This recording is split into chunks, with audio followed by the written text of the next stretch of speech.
دنیا والوں کو مت بتایا کرو، کسی کو مت بتایا کرو کیا پرابلم ہے، کوئی کچھ نہیں کر سکتا۔ دنیا والے مذاق اڑاتے ہیں، آپ کسی کو جا کر کہتے ہیں نا میرا یہ پرابلم ہے، میرا یہ مسئلہ ہے، آپ حل کر دیں، حل نہیں کرتے، پیچھے جا کے باتیں کرتے ہیں، آیا تھا میرے پاس بڑا پریشان تھا، اس کا تو یہ مسئلہ تھا، اس کا تو یہ مسئلہ تھا۔ تو کیوں بتاؤں کسی کو یار میرا مسئلہ؟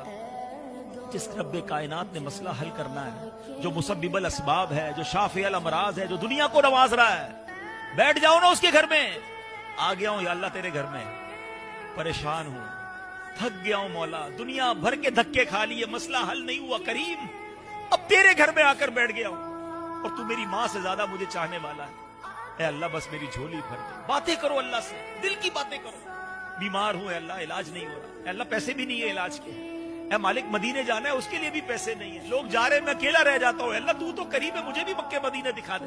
آپ کے دل میں جو پریشانی ہے، اے اللہ قرضے میں ہوں، نہیں اتر رہا قرضہ، اے اللہ روزگار نہیں مل رہا ہے، اے اللہ کاروبار کر رہا ہوں نقصان ہو رہا ہے، لوگ ستاتے ہیں مجھے مالک، میری بچی بیمار ہے، اے اللہ بچی کا رشتہ نہیں ہو رہا ہے، میری بچی سسرال میں خوش نہیں ہے، کیوں بتاتے ہو دنیا کو؟